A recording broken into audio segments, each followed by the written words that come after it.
That's always good. We good? All right. So welcome, everybody. This is a monthly event we do here at the Hall Center where I talk about things related to purpose, answering your calling, and building a business out of what you're on earth to do.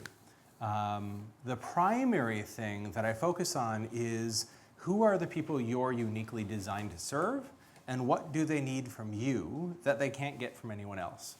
So on some level, it's about positioning, expert positioning, but not expert positioning from, were you on CNN or were you in this magazine or that magazine? Those are all great things. Those are additional benefits, but expert positioning from what you uniquely know in this world, given the life you've lived.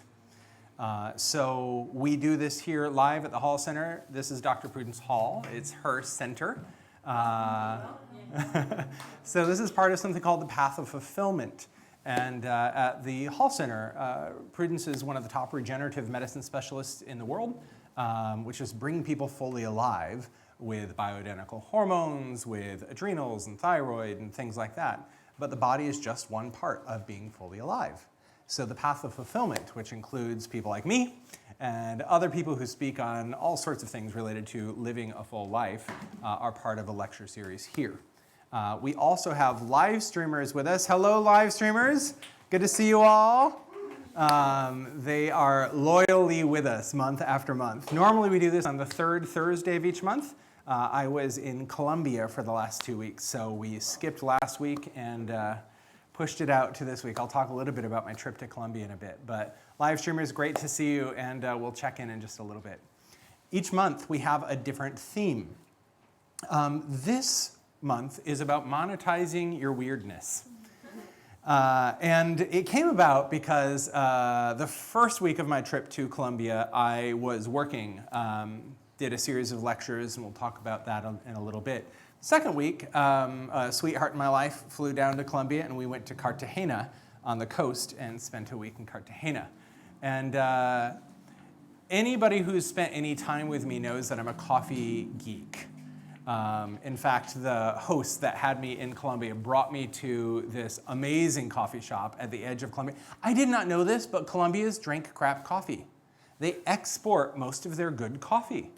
And so it's really subpar coffee in Colombia. And I normally travel with a whole coffee kit, like a little DOP kit for coffee. I have an AeroPress, this little coffee maker that creates a vacuum seal, makes awesome coffee. I have a little hand grinder that fits inside of my AeroPress. I travel with fresh beans so that I have amazing coffee no matter what hotel in what part of the country or the world I'm in. And I decided, I don't need to bring my geeky coffee kit to this trip. I'm going to Colombia. Not so, but they brought me out to this coffee shop that used to be in this little village. Now it's just part of Bogota, but it used to be kind of on the outskirts of village.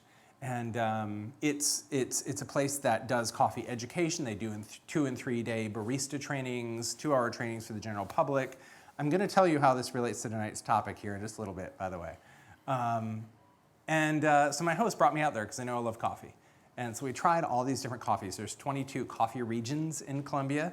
They have rainforests, they have coastal regions, they have 3 mountain ranges, 2 rivers. They have a really diverse environment in Colombia to grow a lot of different types of coffee. And this guy is a coffee geek of geeks. He's been in it for 26 years. He's really passionate about the beans in Colombia. And he arrived while we were tasting. And I got to talking with him, and we were talking about the beans I like here and the roasters I go to in San Francisco and in LA, and he knows all of them. And we just got into it, and he brought me back to his lab and his roastery and told me all about the different beans. And here's the favorite part I had about it. I asked him, do you export? And he said, no, I'm really passionate about teaching Colombians about our coffee. So we have this jewel in our coffee, and nobody knows about it. And he is on a mission to bring national pride to Colombians through beans, right? And I loved it because in my work, so oftentimes the kind of work I do isn't so tangible. Like here is a coffee bean, right? And here's a coffee shop, and here are people in the coffee shop. And so one reason I loved it, it was just so tangible. But the other reason I loved it is it's somebody that found what he geeks out on, right? What his quirky thing is, and connected it to a larger mission in the world. And when I did my first lecture that week, I talked a little bit about him. And not only did the Colombians have this sense of like, oh, I love that there's someone in the world doing that, but they also all wanted to know where this coffee shop was. So it taught me two things. One is, and these weren't necessarily new ideas, but it was so poignant. We talk a lot about the power of story and having a story. And all I did was tell his story, right? Tell his story. Then I went to his shop and he said, no, I don't want to export. I want to bring these beans to Colombians. And this was a sold out lecture on my first night. And half the people in that room were like, wait, where was that coffee shop again? Where do I go to get that coffee? So it just reinforced the power of story, one. Two, it reinforced for me the reason to have a higher purpose through what you do. And that it comes out in everything he does and how he approaches his craftsmanship around coffee and what the broader vision is over the next 20 to 50 years with coffee in Colombia. So tonight we're going to talk a little bit about your weird. And the way this topic came about is sometimes a topic kind of emerges as the month goes on and I know what it's going to be. Sometimes the monthly event comes up and I'm like, what's the topic going to be this month? And I don't really know until something strikes me. And I was talking to Pete in our hotel room and about, gosh, I need to figure out a topic for this month. And we were batting some stuff around. I was like, no. But they had an espresso machine in the room. And he has an espresso machine. I'm not a huge fan of espresso. But he wanted to buy some new beans. And I was like, hey, tomorrow we're going to get up and they had like 6 different pods, right? We're going to have an espresso coffee tasting tomorrow morning. And he's like, you are such a geek and you own your weirdness. And I was like, that's the topic, owning our weirdness. And in fact, monetizing that we own our weirdness. And it immediately made me think of an event I did years ago. I used to run this event series called the Spiritual Marketing Quest. And one of the early ones I did, there was a theme about waving your freak flag that emerged in the room that I did not plan for. And you'll learn a little bit more about this as the night goes on. But what I look at is the relationship between our core wounds and our life's contribution, and how our wounds are the training program for our contribution in life.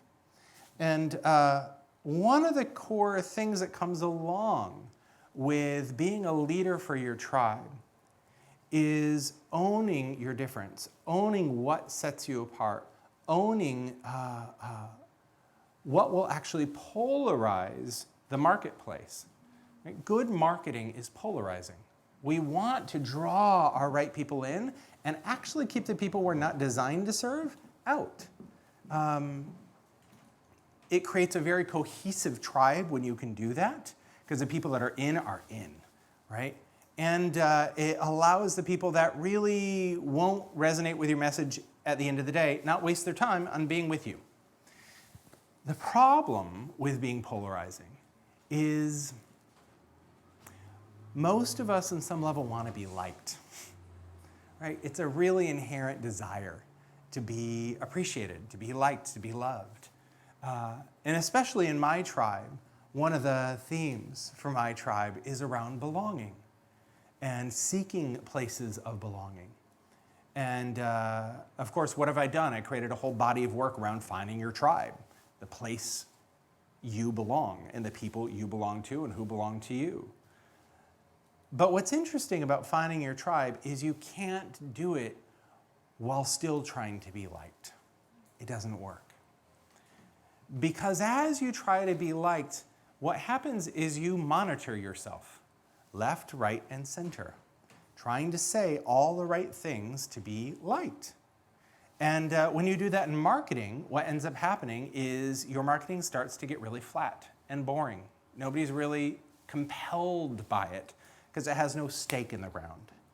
Right? And so a lot of especially if you're spiritually inclined or inclined towards personal development, oftentimes what happens for people is they get very sweet and very nice and very kind of spiritual, and they don't want to rock any boats, right? And we have to get back into our humanity in order to put a stake in the ground for the tribe we're here to serve. And only when we do that, do they feel our pull, our care, our frankly give a shit about them, right? And that's when they go, oh, you've got something for me, right? I can feel that you want something for me, and I'm interested in what you want for me.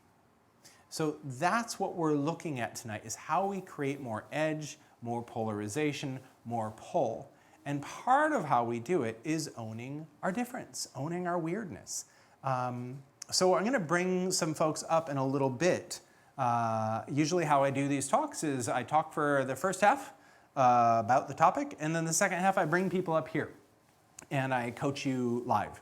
And I do that with 2 or 3 people in an evening.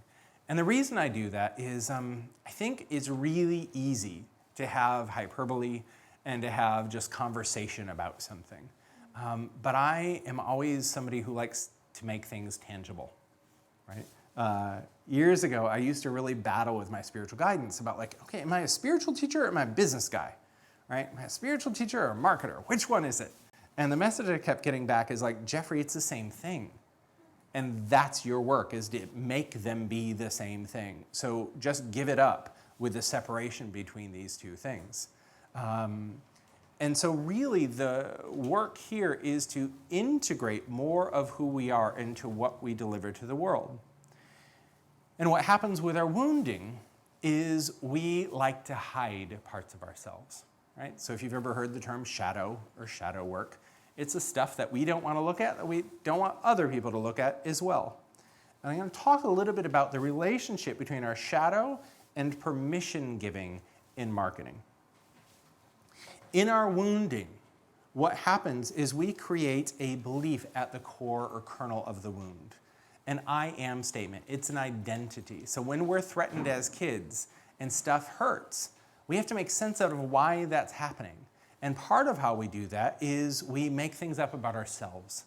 Why? Because we can't bite the hand that feeds us. Blaming mom and dad wouldn't be wise. They house us, they feed us. Those are the ones we want to get love and attention from. So instead we make beliefs about ourselves. Oh, this is happening because I'm fill in the blank. Because I'm stupid, because I'm unlovable, because I'm worthless, because I'm a failure. And then we spend the rest of our lives, or at least the next part of our lives, trying to prove that belief to be untrue, right? So the people that I've worked with that are hyper-achievers, right? Fortune 500 CEOs, I've worked with people who've been Olympians, top people in entertainment. A lot of them have a failure wound. And wouldn't it make sense that you would become a hyper-success if you had a wound that says I'm a failure? I must be a success. When I work with people in the financial services industry, it's not uncommon for them to have a wound around worthlessness. And what do? They go into an industry and create value, right? So there's always this relationship between the thing we cannot be and we push towards. And in the first half of life, that's really necessary and purposeful. It builds skill. It builds resource, right? One of the things that I drove towards, my dad, when I was a kid, wasn't around much. He built a 4,500 square foot home by himself on nights and weekends after work.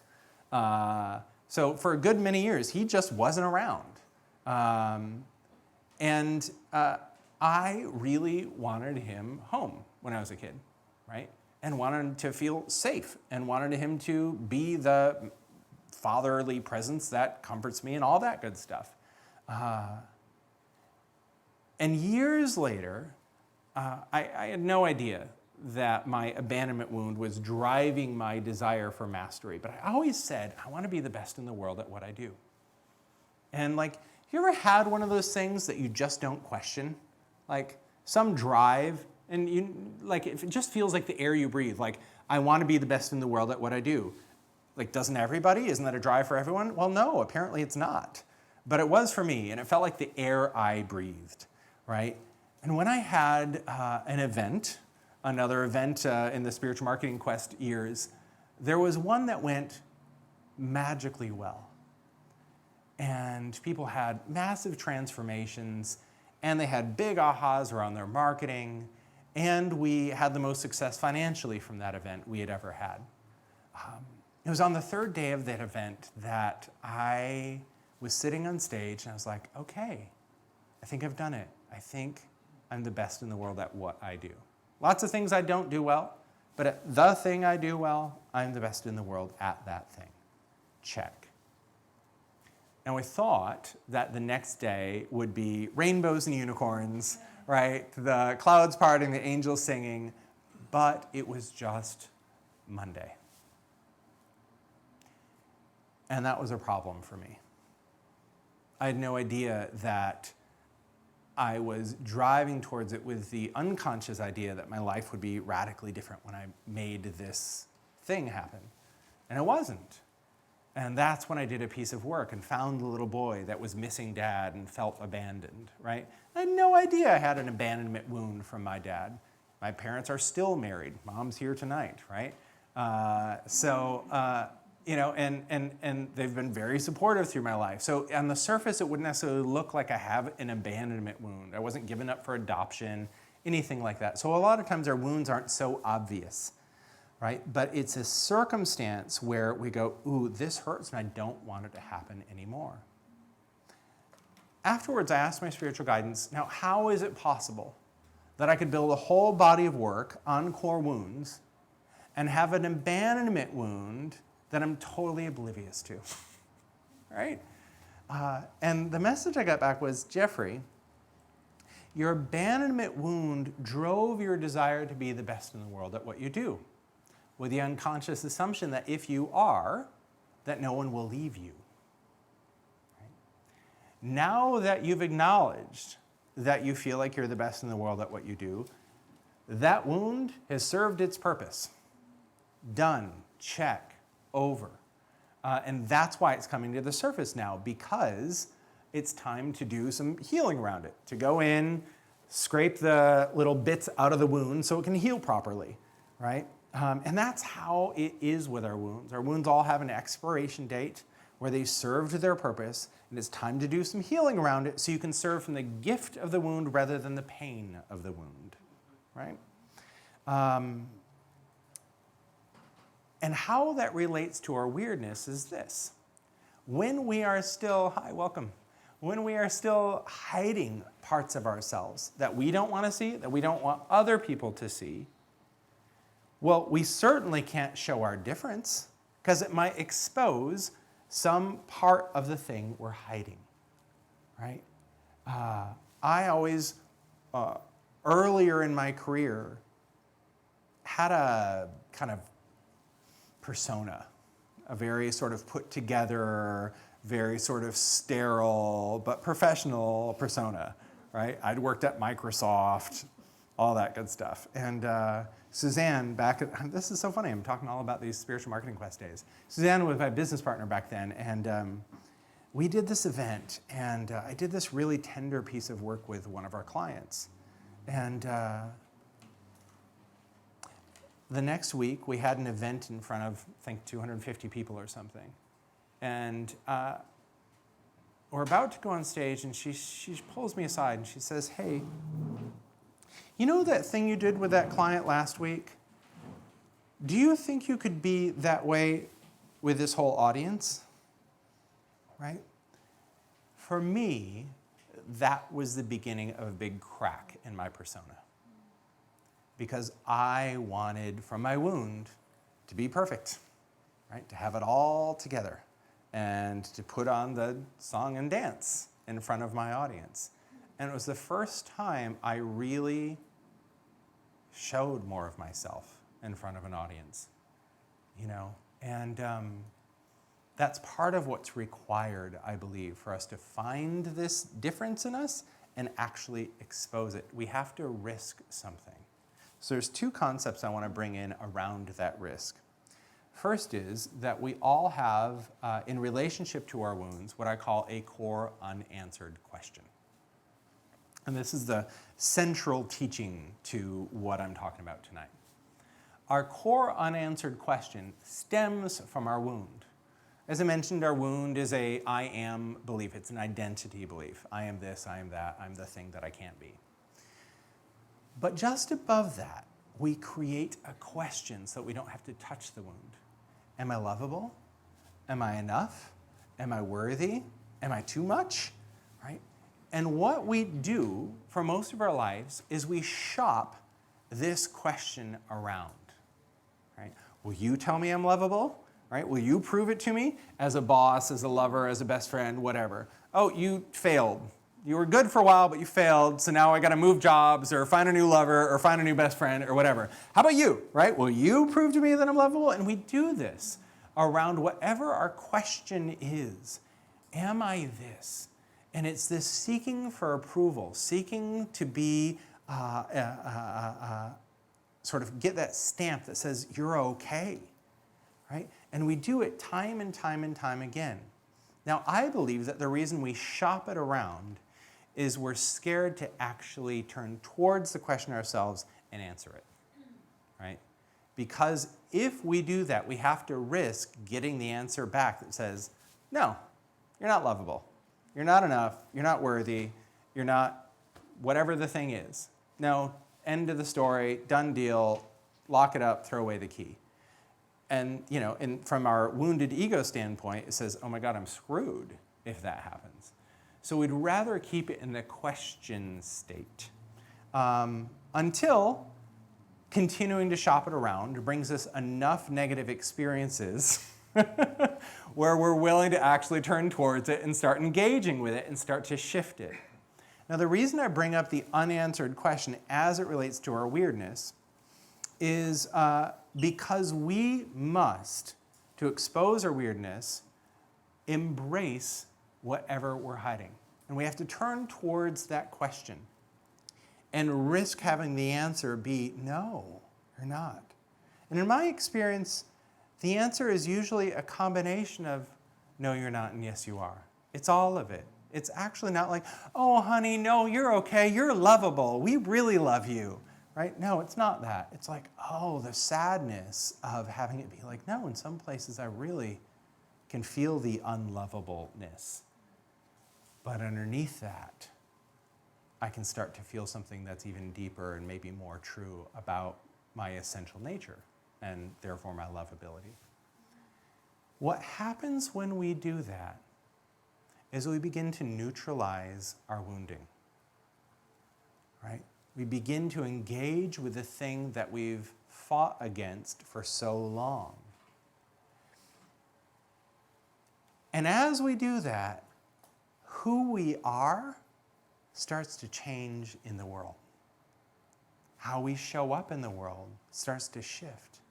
More of our essence, the thing that was underneath the wound, starts to emerge and starts to be shown to the world. And the reason this is so important is because just like having a core unanswered question, I believe that one of our roles as leaders is to grant our tribe permission. To grant them some inherent permission that they have not yet been able to grant themselves. To shine some part of themselves, to show some aspect of themselves, for them to be able to go for something they want, for them to put lines in the sand and actually have boundaries for the first time in their life. Whatever it is, there's something we develop as we answer that core unanswered question. And the thing we develop changes who we are. And who we are then becomes an invitation to the people we're in front of, right? So marketing then becomes not just the words we say, not just the calls to action on our sales pages, not just the strategies in our funnel. Those are all great. But at the core of our marketing is our essence, right? It's this way we show up in the world that our tribe needs as well. Right? One of the things, if you've been to these before, you know that the core concept of my work is that your wounds sent you on a journey around a certain landscape of transformation that you're then meant to be a guide around for others. And that's part of how we identify who your tribe is. Now, they're not aware of that, so we have to look at the symptoms of the wound to understand what they're actually complaining about and willing to spend money to solve, right? That's the marketing part. But underneath it is that they long to do something that in their current state they aren't able to do. With their belief structure, with their wounding, with their emotional setup, they can't do the thing they long to do. And when they see that you are like them, but you're different, that you know them, but there's something different going on with you than it is with them, they get very interested in you, right? Like, what's going on over there? Like, I can tell that you know who I am, and I think I know who you are, but somehow you're different than me. Somehow you know something that I don't know. It's like a scent, you know? We can like sniff it out. I think of essence a lot like scent because you can't touch it and you can't taste it, right? But you have it in a room and it changes you. And just like scent's the only sensory mechanism that's processed by the middle brain, by the emotional brain, by the mammalian brain versus the neocortex. So it happens on a subconscious level. It's precognitive scent. And our essence is just like that, right? So we draw people into our essence because we've given ourselves permission around something that our wound says we cannot do, right? And that allows other people to feel like, you found a way to do that. You must know how to help me do the same thing.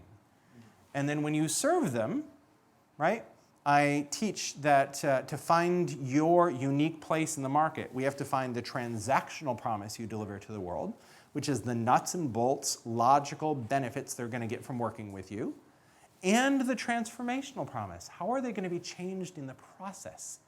And the people that need that kind of life transformation and those tangible, logical benefits, where those two things come together, that's your tribe. Right? I'm looking at Prudence shaking her head. Prudence is a hormone specialist. Been doing it for 30 years, served over 30,000 patients, right? But she's not the only hormone specialist in the world, right? But, and Prudence and I have talked about this from stage, so I know I have permission to talk about this. Prudence, right, yeah.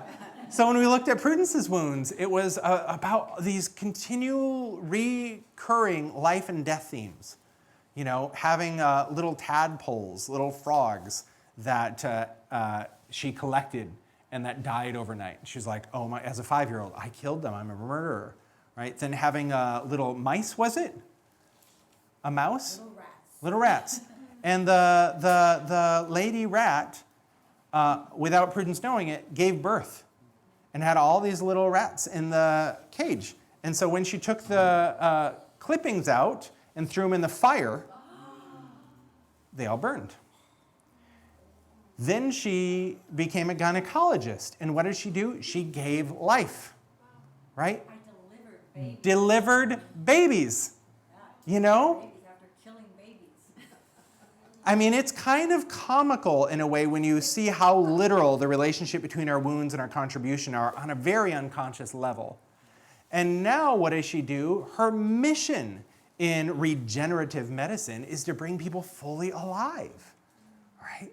So the people that need to go to her versus some other hormone specialist are people that, yes, need to look at their blood levels and see where they're at with their hormones and their thyroid and their adrenals and all that stuff.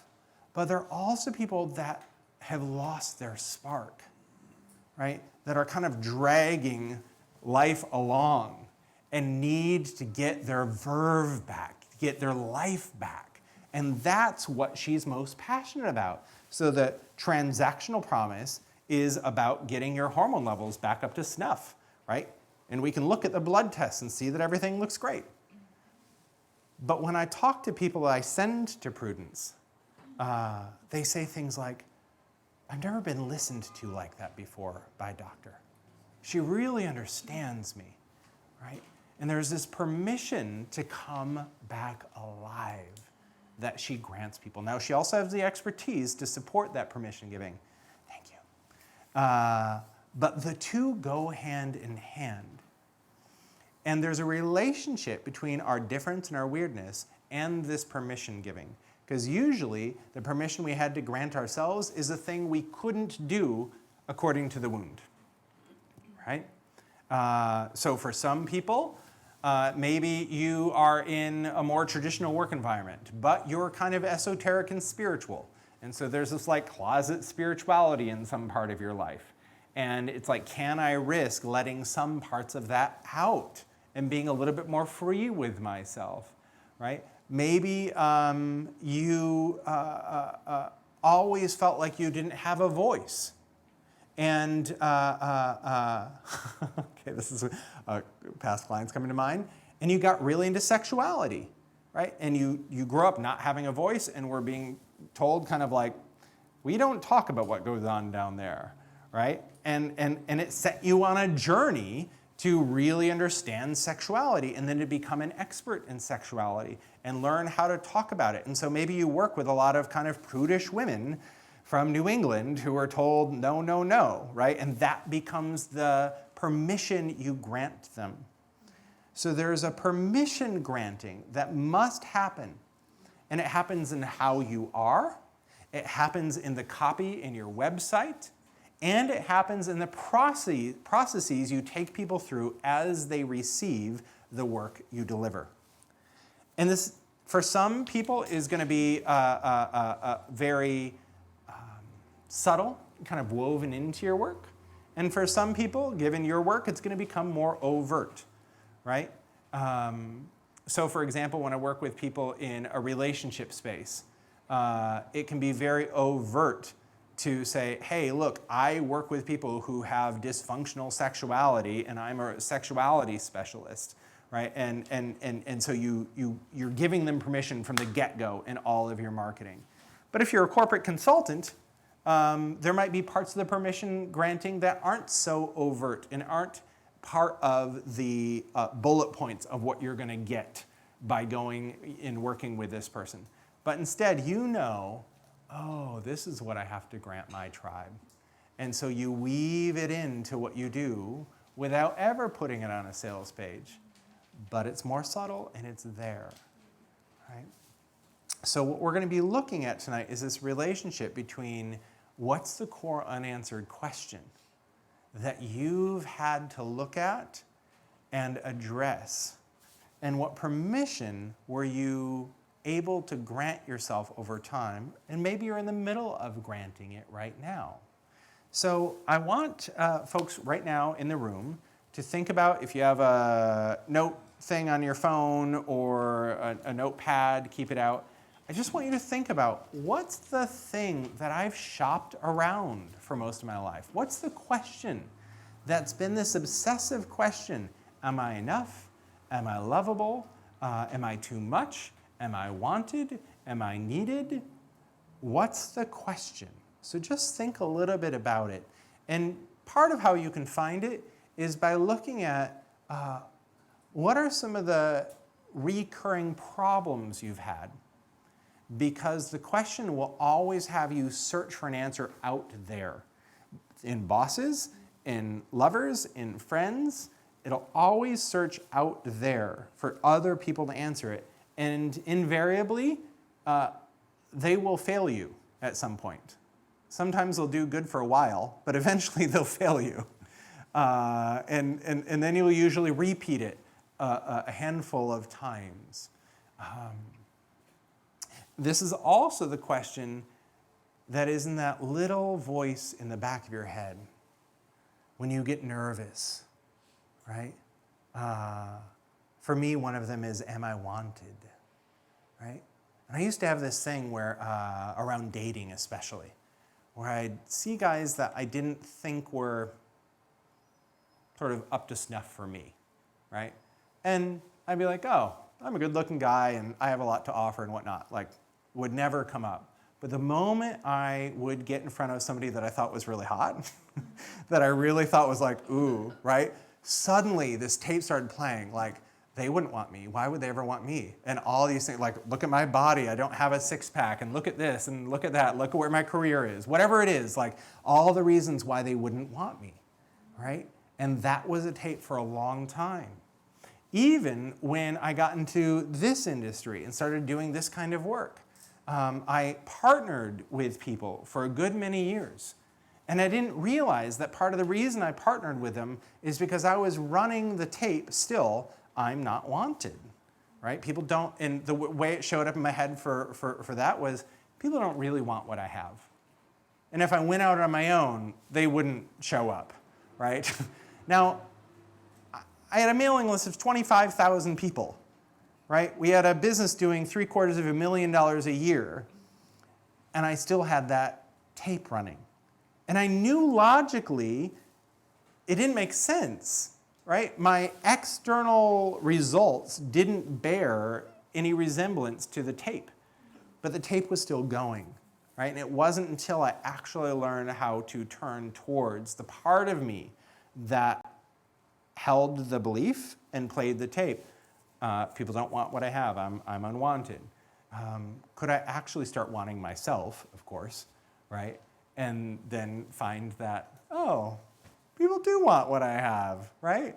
And it wasn't approving it, and it wasn't a shying away from it. It was just like, okay, now I can serve and serve freely, and give myself a lot of permission to serve in the way that I'm uniquely designed to serve. Because part of the like, they don't want it is, they don't want this different thing with wounds and spirituality and all my woo, right?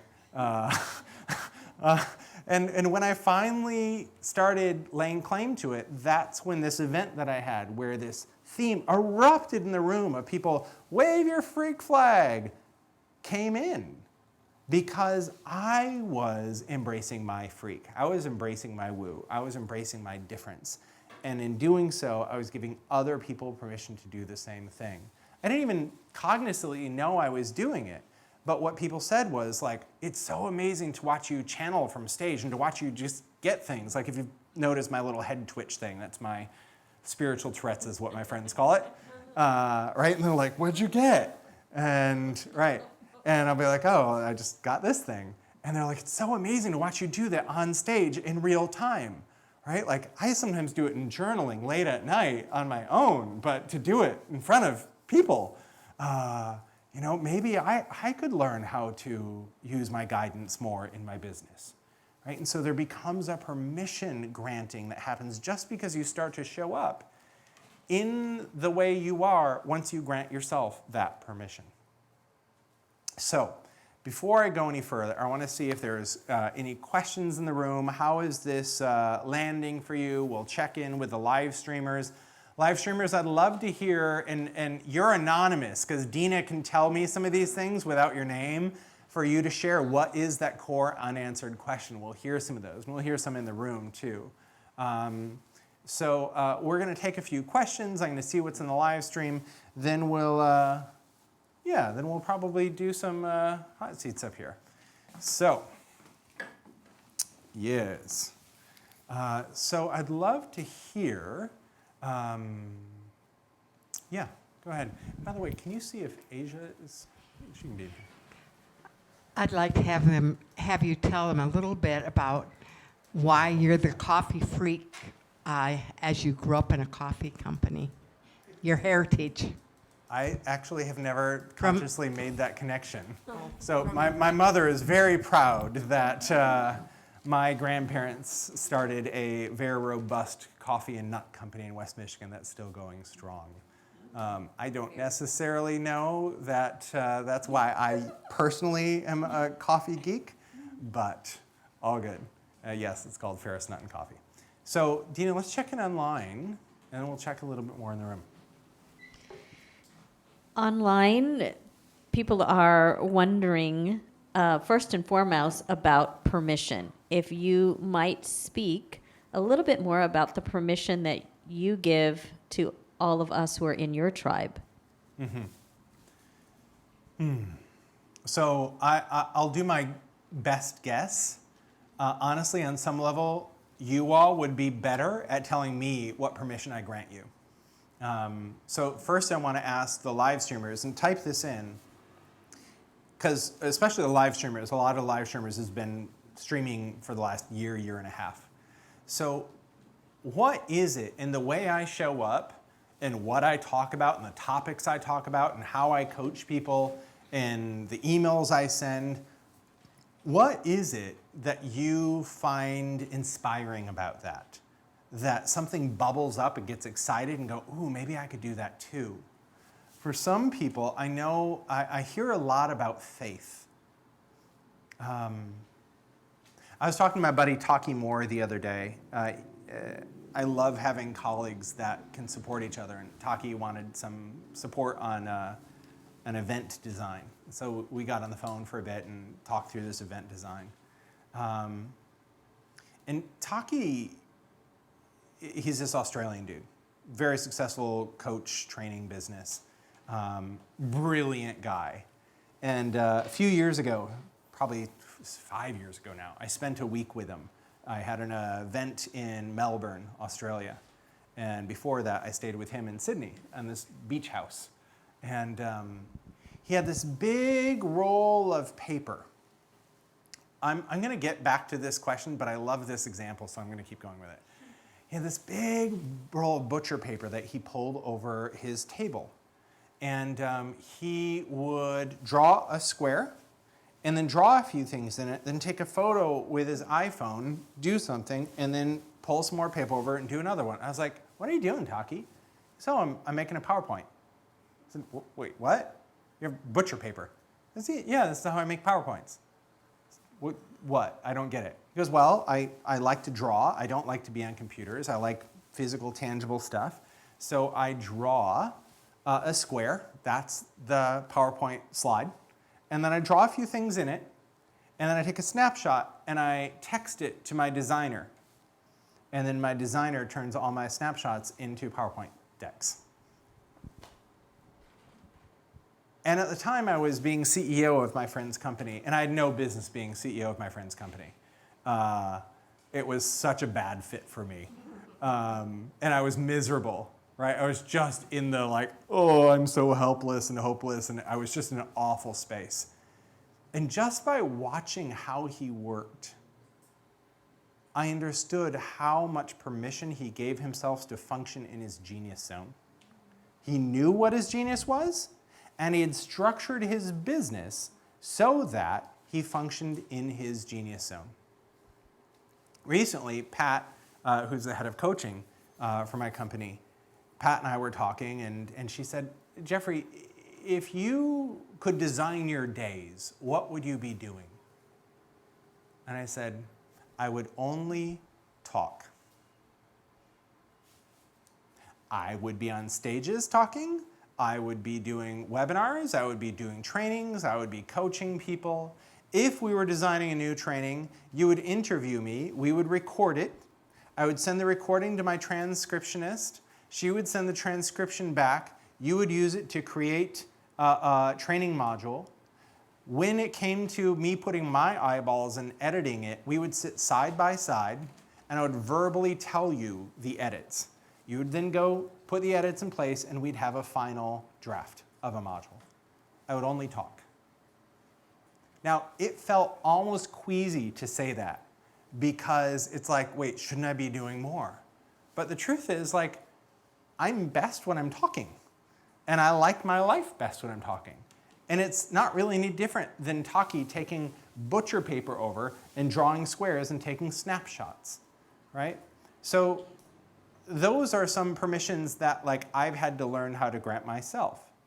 One of the things that I know that I hear from the tribe a lot, and this goes back to the question, Dina, finally, is around faith. So oftentimes people say, you just seem to trust your guidance so much, right? And I have all sorts of stories about trusting it in ways that don't make logical sense.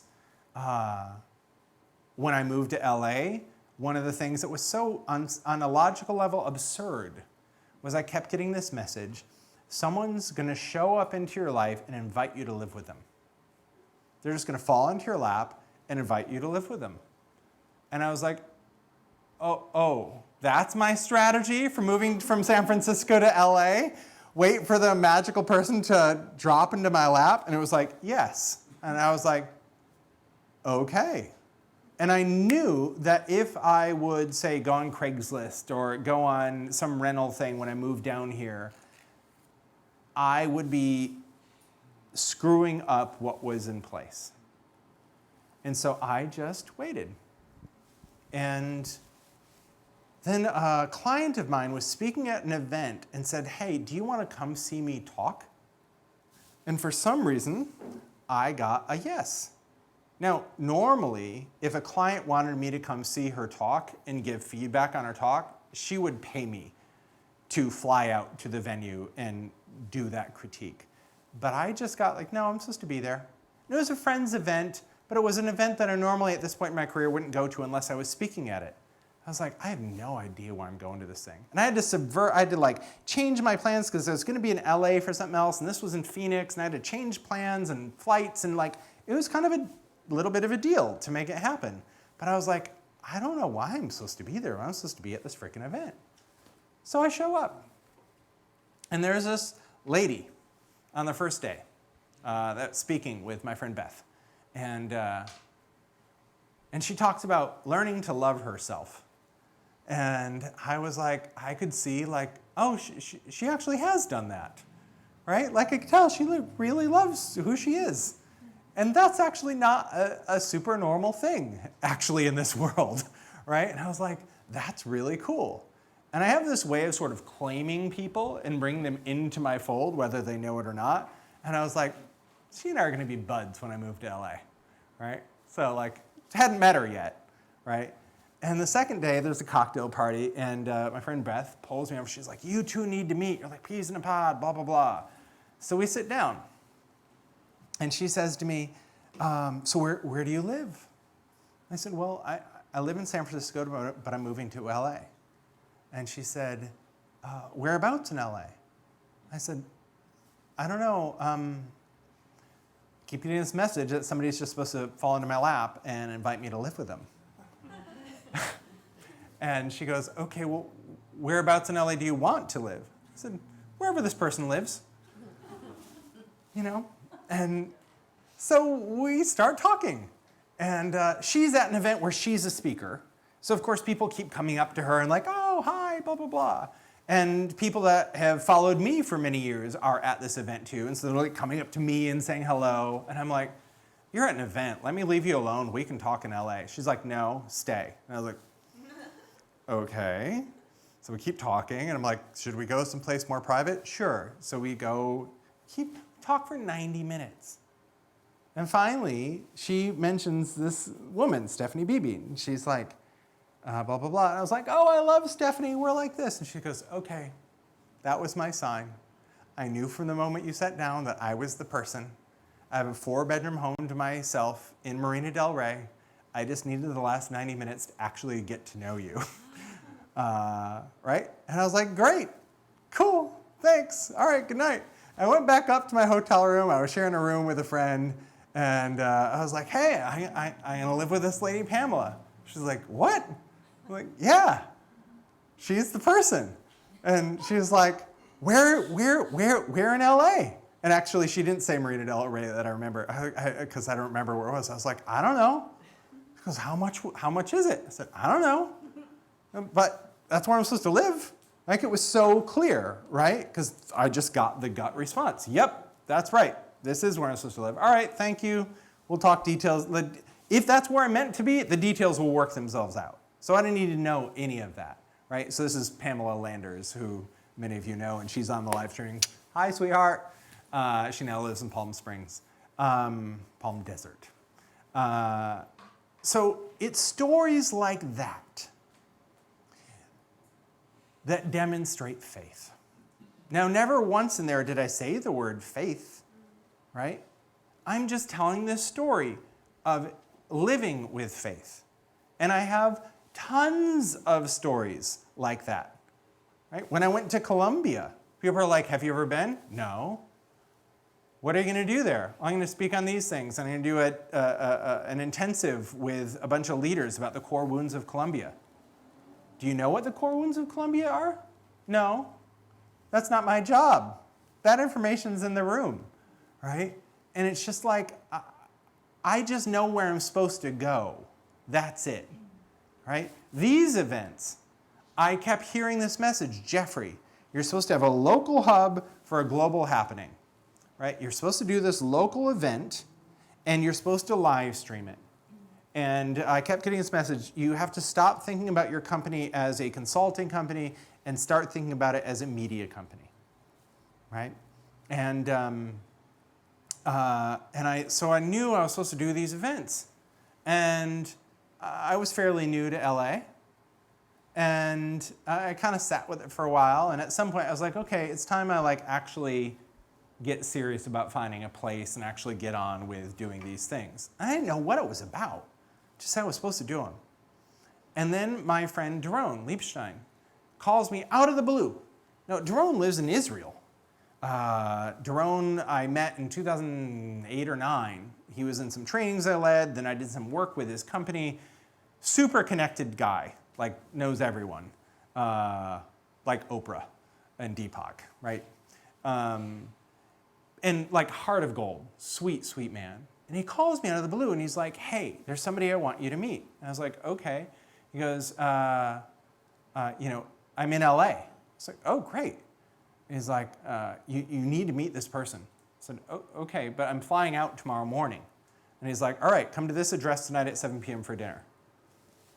Okay, I drive to this house, show up, and I meet Prudence. And we fell in love, right? Pure love. And they're like, hey, we've been thinking about bringing people into the center to do some talks and stuff. Do you have any interest in that? Huh. Really? You don't say. You have a space? Uh-huh. Oh, and you have all the AV equipment? Uh-huh. Oh, and it's on the west side near my house? Uh-huh. Oh, I think that could work. Okay. Right? So, and here we are. That's just me listening and acting on it. I don't know why, right? And then, one more story, and then I'm going to shut up and I'm going to bring people up here. This is so great. Anthony, our live stream camera guy, who's amazing. We love Anthony. Hi, Anthony. Anthony's on it. He's here every month. He's always on time. He does a great job. He knows what he's doing, and he's a sweet human being. The kind of person you want to be at an event like this doing that kind of work. When I moved to LA, I joined the Gay and Lesbian Chamber of Commerce, not because I thought my client base was there, but because I thought it might be a good place to date. I was like, entrepreneurs, hopefully they're successful and innovative, and okay, I'll go there. And so I go to their cocktail parties. Now, I have a sweet man in my life now, but I did not find him there. But I did find some other things. And one of the events I did, I did some of these events, but I wasn't live streaming, and it just kept feeling off in my belly. I know this is not just supposed to be a local thing. It's supposed to be a local hub for a global happening. Okay, I need to get serious about finding somehow to do the live streaming. And when I did the Spiritual Marketing Quest, I did live streaming, but it was $15,000 for a 3-day event. So I'm like, that's not what I'm looking for this experience. So I go to this cocktail party, and I'm chatting up with this guy who's kind of cute, and blah, blah, blah. What do you do? Oh, I have a video education company. It's one of the premier education companies in how-to for video and whatnot. I was like, do you know anybody who can do live streaming? And here we are, right? Just when I need the resource. So it's that kind of faith that I live with that I think is part of the permission I grant to my tribe. I think I also grant to my tribe a permission to talk about the wound, to feel the wound, to celebrate the wound rather than think it's something we need to get rid of or fight against or bury. And I think there's probably some other permissions I give, but the overriding one I think is actually faith. So, what did they say? Well, we have a little bit of a list that I'd like to share with you, Jeffrey, because Okay. I think it's quite beautiful. You give people permission to bring their intuition Actually, into business. hold on. Anthony, can we put Dina on camera? So, live streamers, if you don't know, I just remembered that Pamela suggested we make sure that people see your shining face and know who you are. Hi, Pamela. This is Dina Crowder. Yes, I know. So this is Dina, and she's the hostess with the mostest for the live streamers. So keep camera on Dina, but go Yes. ahead. You give people permission to bring their intuition out in the public and to also bring it into business. To speak about spirituality in public and in conjunction with their business. To take the pain of the wound and turn it into a purpose-filled life. These are things that are repeating, and I know that these are things that you definitely do for me. Yeah. So these are things that people really feel you give them permission to do. And you already spoke about genius. You give people permission to live in their genius instead of their mediocrity and their boredom Yeah. with their excellence or with their zone of competence. Awesome. Yeah. Cool. Thank you. Thank you, Jeffrey. Thank you, live streamers. That's sweet. All right, we're going to take a couple shares in here, then we're going to do some hot seats. I'm really appreciating the articulation because as you were talking about this, I was like, okay, well, what do I do? How would I figure that out? And then you say, well, ask your people. What is it that I give you permission to do? And by the way, it might not be those words. What words would you use? It might be those words, but I could also see using words like, hey, what do you notice that you see me do that you want to do and maybe you thought you couldn't do until you saw me do it and then maybe you start doing? That's a longer way to say it, but but it describes what we're actually looking for. What do I model that you want? Yeah. Yeah. What do I model for you that inspires you to do something you wouldn't otherwise do? And so one thing that I'm noticing that I'd be curious to hear you say a little bit about is the distinction or similarities between this kind of identification of what people get through me and through experiencing me, as opposed to a more traditional marketing approach of finding, what were their pain points, what results do they, like concrete results did they get in their life? This is kind of a distinct thing, it feels like. Yeah. And it feels powerful. Yeah. So here's what I'd say to it. Like when I was talking to Taki the other day, we designed a one-day talk for him. And what goes in a one day is usually 4 sections. First section, morning break. Second section, lunch, repeat.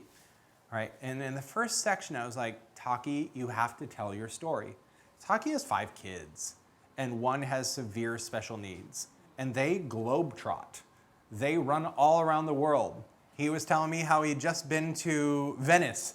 And he's like, I'll tell you, Venice was not made for wheelchairs. It's like, chun, chun, chun, chun, chun, chun, chun, chun, chun, chun, all the way through Venice, right? But it's inspiring.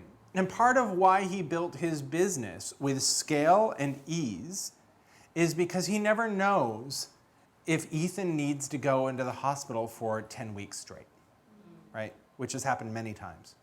Or can they go on a globetrotting vacation for 10 weeks, which they also do. This coming year, they're going to be on the road for an entire year as an experiment, right? Now, all the systems he develops create more ease. Because if you think about it, you can be small and work hard. That sucks, right? You can be small and have ease, and that's okay.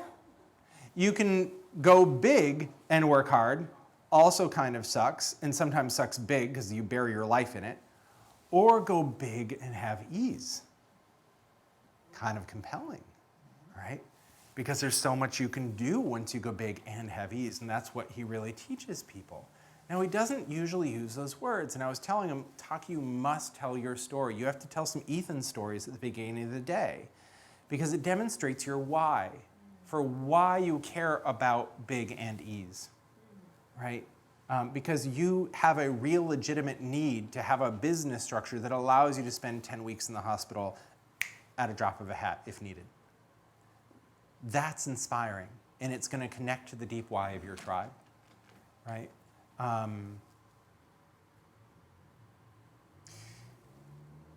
So the thing I told him, this goes back to your question, is like, so he teaches 3 primary things, right? Attract, convert, deliver, right? Attract, convert, deliver. And I was like, that's just your how-to. That's not really what you're selling. What you're selling is ease. And you must remember that that's what you're selling. Now, you might never put that on a sales page. In fact, I would encourage you not to, right? You will not see the word faith anywhere in any of my marketing materials. But it's in the air, right? It's perhaps in the graphics I use. It's in the stories I tell. It's in how I show up in the world, right? And I've got to know what I really deliver to people. It's not what they're buying, right? There's this thing that they're buying, and I deliver that thing too. Those are the bullet points about expert positioning, about finding your unique tribe, about knowing what they buy and why they buy it. All those things, I deliver those. But what I'm really selling is this ability to live with faith and freedom. When you neutralize your wound, you aren't fighting against it anymore. You know, even Pete, the guy in my life, he's like, he's really into mezcal.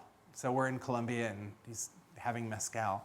And he sees my computer one morning and there's a website about mezcal. He's like, hey, what are you looking at? I said, oh, I'm just researching mezcal.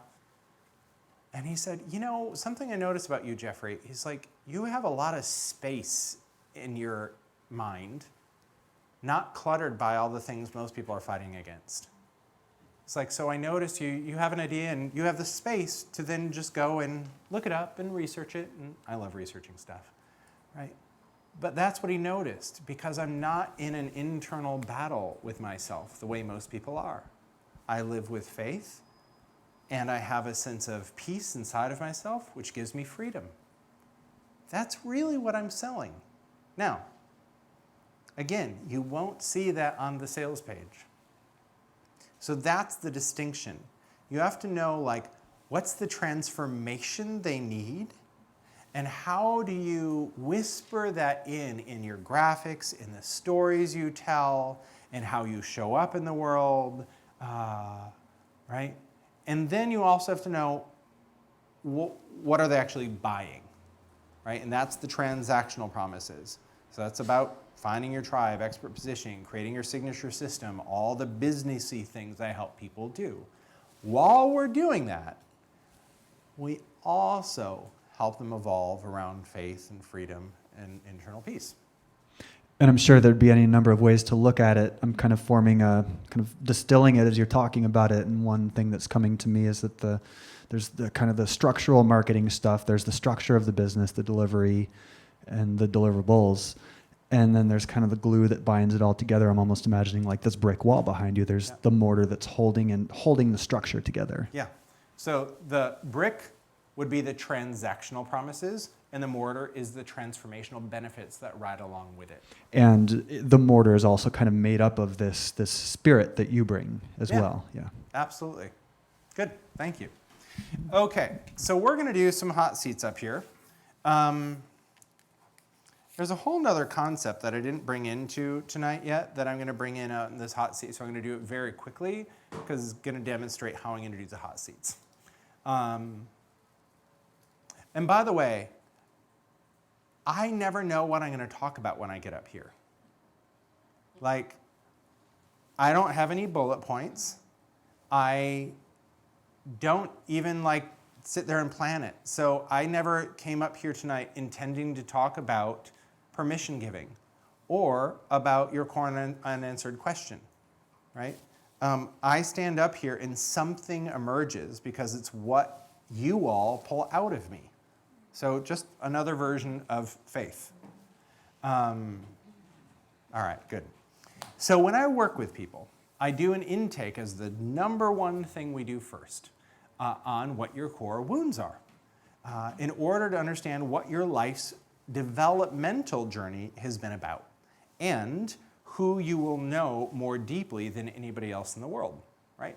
Like Prudence, the death stories came out and we're like, oh, your people feel dead and they want to come alive.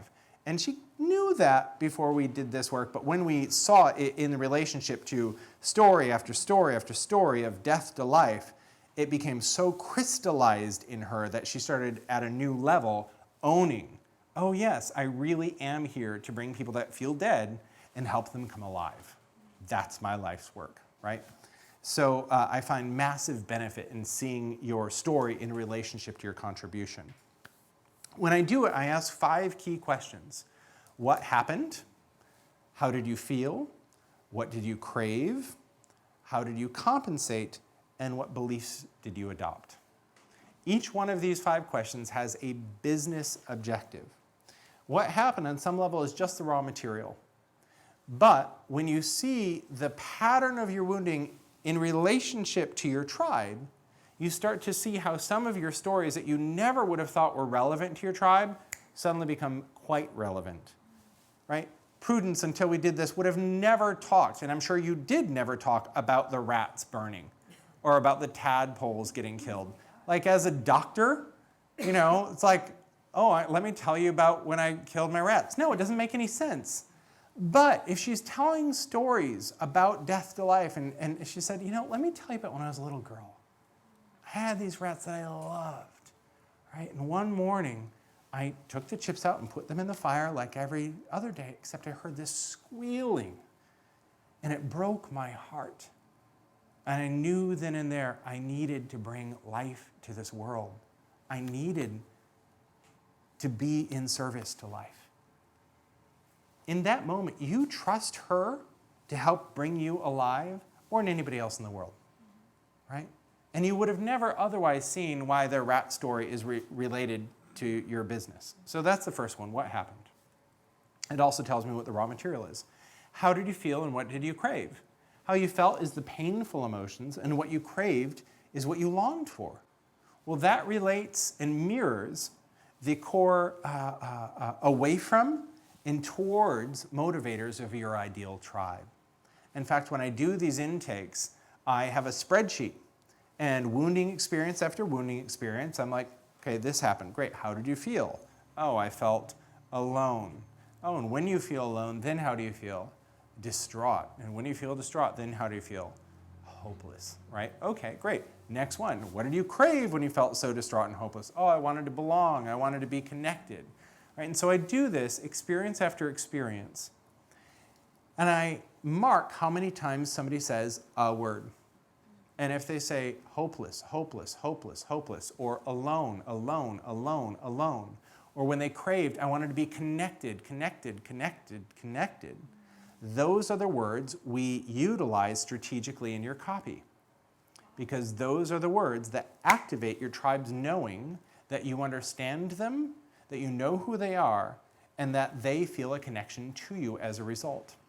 And because you've actually felt these things, again, when she tells a story about feeling like she had to go it alone, right? That's one of the things for Prudence's tribe, right? If I'm a murderer, I can't ask for help. I can't have people see that, so I need to do everything on my own.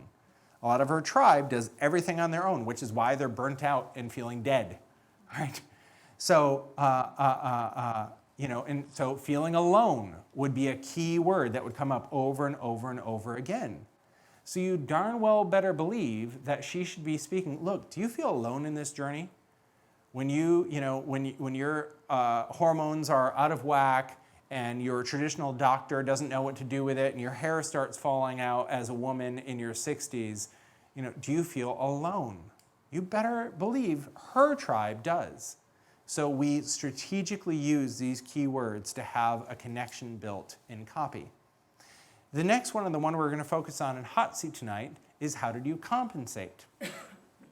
We compensate in two primary ways in relationship to our wounds. We inflate and we deflate, right? We try to fight against it and we retreat.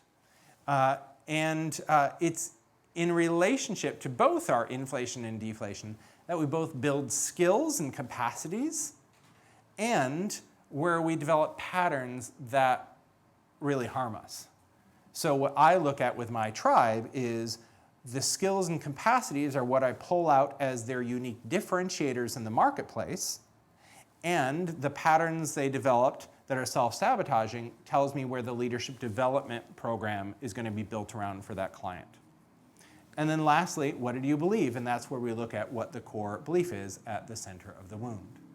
Now here's what I find fascinating. Around the compensation, there's always a unique, special Jedi skill that most of us can't see very well because, again, it's kind of the air we breathe. It's just how we are in the world. But it actually is a really genius skill. And when you can see it, you can start to build a lot of what you do around it. So I'll tell you just one last story, then we're going to do it up here. There's a guy, Jim, who does outsource sales. And in fact, his sales team is my sales team now. He was in a training I led, and I was talking about all this stuff, and at some point he's like, I don't get it. I don't see the relationship between this and outsource sales. Now, outsource sales is when I get a lead from whatever marketing I do, and instead of me having an enrollment conversation to see if what I have is a fit for someone or not, they have an enrollment conversation with a program specialist in my tribe, right? Because I can't spend all my day having those conversations. Not the best use of my time. Now, normally, outsource sales kind of sucks because you're interested in and attracted to me and my energy, and then you get handed off to this other company, and it feels super disjointed, and they're just trying to close you, right? And it's just like, ooh, suddenly I don't like you, and then I don't buy. So the rates of success for outsourced sales is not so great. Jim raises a hand. I don't get it. I said, okay, well, tell me about some of your wounding experiences. He goes, well, I was raised in the foster care system. Okay. One foster home or many? No, many. I said, okay, so you moved around a lot? Yeah. Went to a lot of different schools then too? Yeah. Okay. I go to the compensation question. So how'd you get by? School after school, foster home after foster home. Now this isn't a gotcha question because I don't know the answer yet, but I always know there's genius there, right? And he's like, well, in the new schools, I never knew how long I'd be there. So I had to get new friends quick or I just might not even have friends. I said, oh, how did you do that? I said, well, I don't know, I just found what they were interested, found ways to get them to talk. I said, oh, so you learned how to build an immediate rapport with anyone, anywhere, anytime. He's like, yeah, I did. Oh, okay. Helpful in sales? Yeah. I said, okay, foster care, what happened there? He goes, well, the big thing I had to do is I had to learn what the rules were in the new home so that I wouldn't get in trouble. And not just the written rules, but especially the unwritten rules. And notice which rules were actually the important ones and were enforced and which ones weren't, right? So let me translate this into outsourced sales. So you learned how to read both the written and unwritten value systems of the organizations you partner with so you become a natural extension of their company and have people feel a deep level of rapport and kinship with you and your team. Then you learn how to, and teach your team how to build immediate rapport with any of the prospects sent your way so that you can help the right people say yes to the right programs, and send the right clients back to the people that hire you?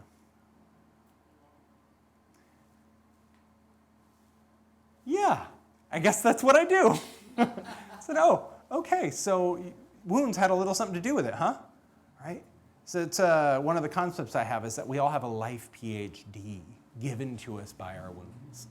So tonight what we're going to be looking at are what are those unique, different skills born of your wounds that might be so in the air you breathe that you don't even know you have them. That once we pull them out, we can actually shine them up like a diamond and start highlighting them in your marketing to differentiate you in the market. And that's what I mean by monetizing your weirdness. Cool? Good. So, who's up first? Yeah, come on up.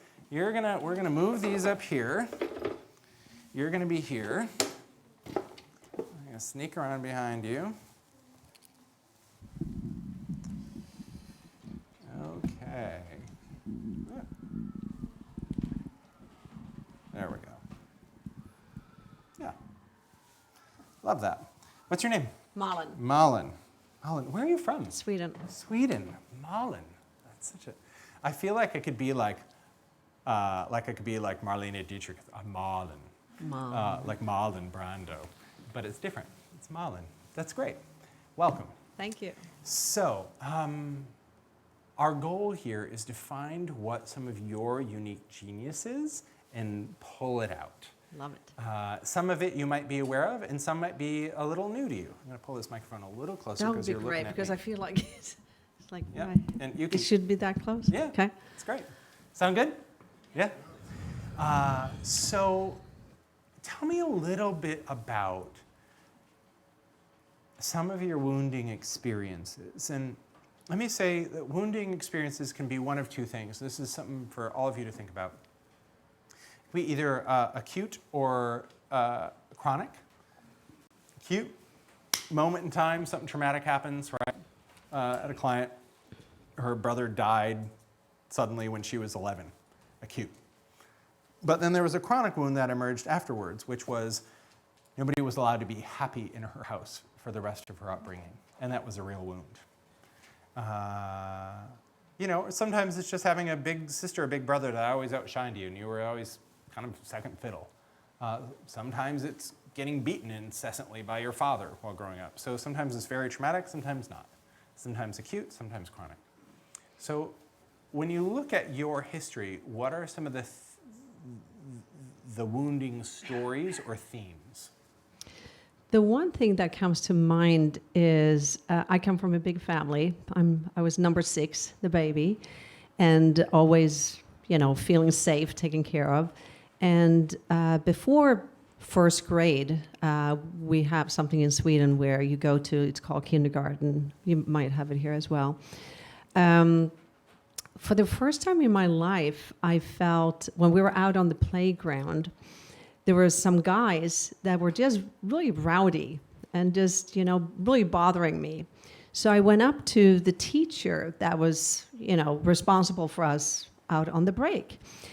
And I thought for sure that she was going to help me. And so I walked up and I said, these guys are just too rowdy, help me. I don't remember, I think I was just 5, 6 years old. I really don't remember exactly what I said, but it was, something like that. And I was so stunned that she said, you have to figure that out. I'm not going to help you. I was like, what? You're not going to help me?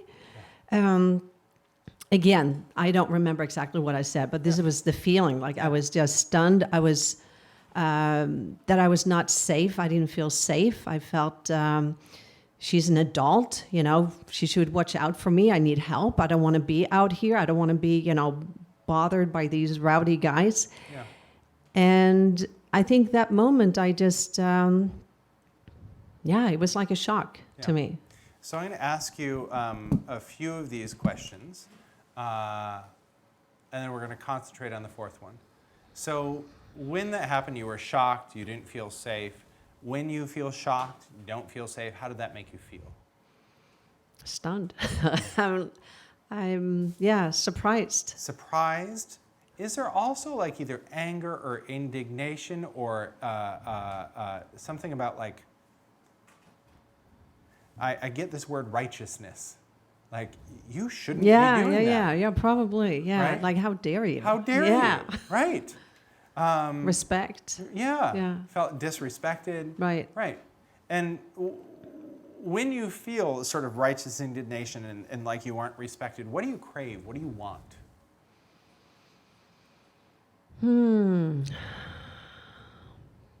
Well, I want people to respect me.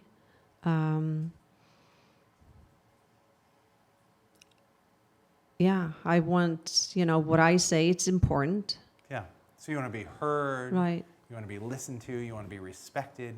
And when you feel like you're heard and respected and listened to, then how do you feel? Then life is good. And we could go further with this into, actually, we're supposed to go a little further. Okay, so there is an example of the faith thing, right? When you feel heard and respected and really listened to and life is good, then how do you feel? I feel on top of the world. I feel I'm flying. Yeah. And when you feel like you're flying, then how do you feel? Then I feel at ease, freedom. So there's a level of ease that emerges. You feel freedom starts to emerge. And when you have that ease and freedom, then how do you feel? Fulfilled. Yeah.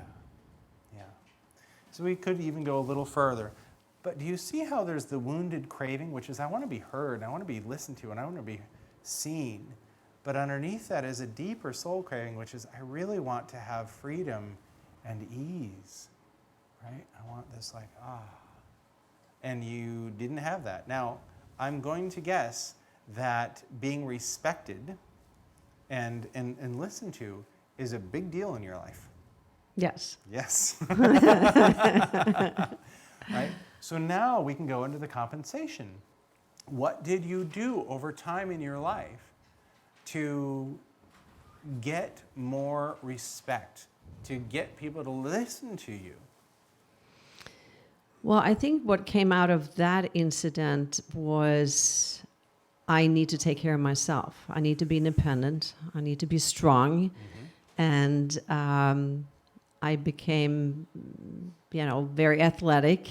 I was one of Sweden's top 5 runners and very competitive.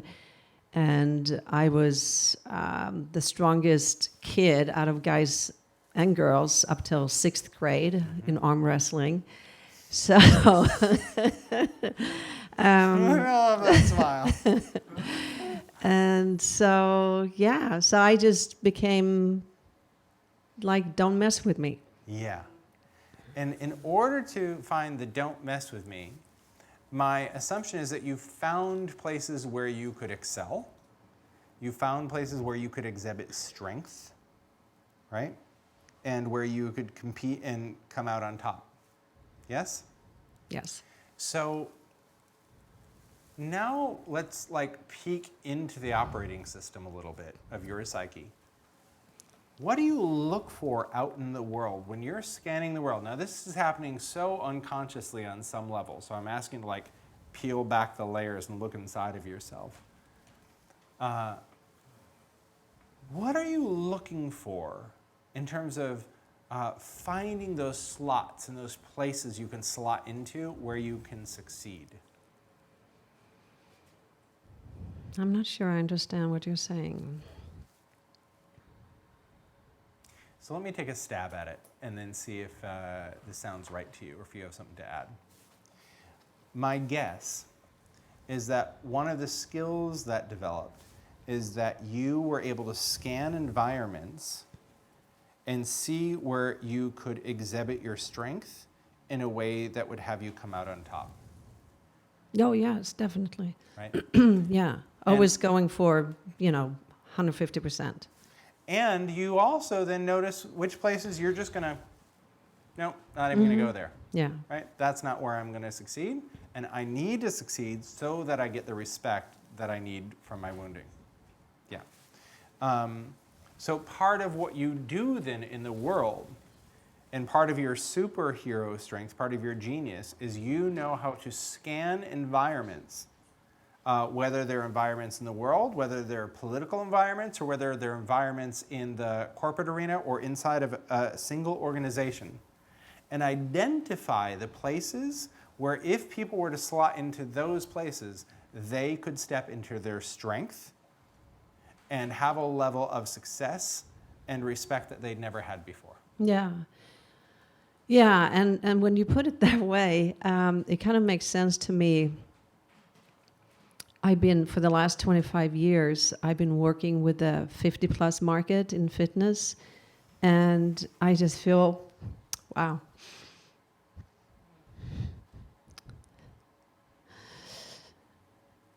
I just feel very strong about respect for the elderly, that they have so much wisdom, and I want to be able to empower them so they can live a fulfilling life, having strength, strong muscles, and a strong mind. And one incident comes back when my parents turned 50. They got a gift that I thought was the worst gift ever. It was a painting of a person living through life from birth to death, and was illustrated by a staircase. Each step was a decade, and at the top you were 50, and after 50, it was all downhill. Mm-hmm. And I think that moment I just decided, no, I'm going to challenge that. And every summer I worked with the elderly in hospitals, and I always came in and wanted to do parties for them, have masquerades and barbecues, and people were looking at me like, what are you doing? I was like, I just want to bring life. I just wanted to, it's not over. Yeah. Let's have some fun. Yeah, so really what you're doing, it's not over, that's great, let's have fun, that's great, but really what you're doing, like my thing around faith, for you it's strength. What you're really selling is strength. Now, you also have gone into a field where you physically embody that and build strength in the muscle, right? But you build strength of spirit as well, right? And my guess is part of how you do that is you look at their genius, you look at their wisdom and places they can slot into to exhibit their strength and actually feel that strength come back alive in their spirit. Yes? Yes. So that's really what you're doing. And do you ever tell the story about the schoolyard? I think I did it a couple months ago when the same question came up. I had to really search for a wound because I was like, I don't have any wounds. Yeah. So I had to go really deep for that, People that are like really strong, like, I will prove it. Their whole psyche is built around, no! Superwoman is here, right? So it is more difficult to find it, but you just look at what incited that need, right? And for you, this thing about respect is at the kernel of it. And the antidote for respect for you is strength. If we have strength and you can exhibit strength, then you get respect. And that's what you do, person after person, time after time, in your life and in everyone's life you touch. And that's the thing to monetize and to know that, they don't feel respected, but they also don't feel their own strength, right? Now, we'd have to find ways to figure out, what the best way is to market that in the right words and all that good stuff, but that's really what you're selling, and that is the hottest commodity you can deliver to the world. That's where you have the greatest value. Make sense? Wow. Yeah. Awesome. Good. Thank you so much. Yes. Thank you. I love it. Thank you so much. My pleasure. Oh, good. Sometimes I run really long, but I have time. Yeah, come on up.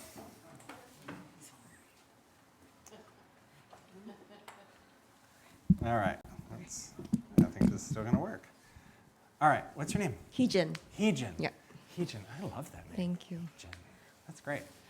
I love the names tonight. So good. Yeah. All right. So let's back up here and let me just ask you, what do you do? I'm going to make this a little lower. So, for money. Yeah. So I work at UCLA in the film school, Uh-huh. and I am building a business around like a healing practice. Okay. Yeah. Cool. Good. Do you know who you want to serve with a healing practice? So I've been looking at your videos, and I want to serve the people who feel like they're very sensitive but don't know exactly how to embrace those sensitivities. Mhm. And also probably more of like the archetypes that are like healers, artists, kind of on the fringe of, consciousness type of people. Okay. Maybe. Maybe. We'll see. Yeah, We'll see. maybe. Yeah. The marketer in me always, when I hear that, I'm like, okay, these are people with no money. I know. But it doesn't mean the end of the story. Yeah. So it still might be those people, but might not be. So let's start here. Because I'm always looking at this, right? Like if you're a healer, and there's a ton of healers in the world, Yeah. right? Yeah. And it's like, how do you demonstrate your difference? And how do you know which people should come to you for healing versus another person?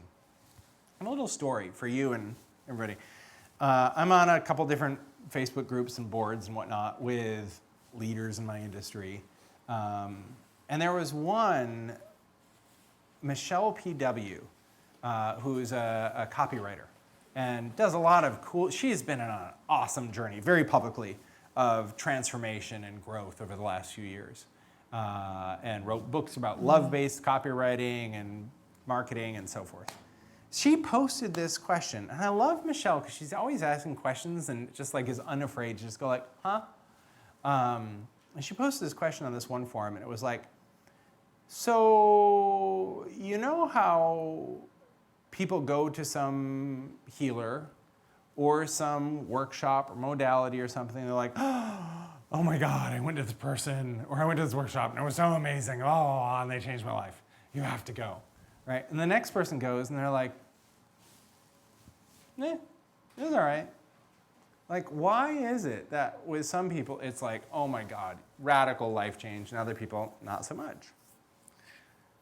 And what I posted was, I believe that each modality and each healer has a certain frequency of healing or signature related to their own wounds. Yeah. Because it's from our wounds that inspire our growth and development. And so the skills we develop and the unique places we to go to learn and the things we put together in new ways are unique to them because it's from their unique vantage point to the wound, right? So one of the two big wounds for my tribe, belonging and relationship to power, right? Can I be big in the world and trust myself with power? A. And B, do I have a place in this world? Do people really want what I have? Part of the belonging wound, right? And like, I grew up as a really inquisitive kid who turned out to be gay and realized I was gay when I was 12 in a really religious, conservative, Midwestern town, right? So I never felt like I fit. So what did I do? I created an entire body of work around finding your tribe. That, in my opinion, is more sophisticated than pretty much anything I've ever seen around niching and marketing. And of course I would, inspired by my I don't fit wound, right? So who needs my work? Not everybody, right? The people that, though, feel different and want to find their place in this world, those are the people that get massive results from my work. Right? Because they finally feel like they have a place. They take ownership of themselves and they have a place in here. And then they find the people that love who they are and love what they want and are happy to pay for it out there. Mm-hmm. Right? So if they don't have some version of a belonging wound, they might not be wowed by my process. But those that do it's revolutionary for them, right? So the first thing I want to say to everybody, and this is a sort of a generic thing for you around being a healer, is we have to find what's the wound that inspired your journey around healing, because the people that are going to get the best results from you, in my experience, are going to share that wound pattern with you, right? Now, I'm also going to be curious in a moment to see where storytelling and film relates to healing in a moment.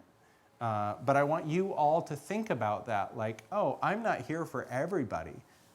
Like, if I'm a healer, even if there's a specific modality of healing, like Reiki or whatever, it's like, not everybody should go to me for that. Only the people that have this pattern should go to me, because that's the pattern my life has spent building expertise around. Cool? Yes. So, when you think about your wounding experiences, what comes up?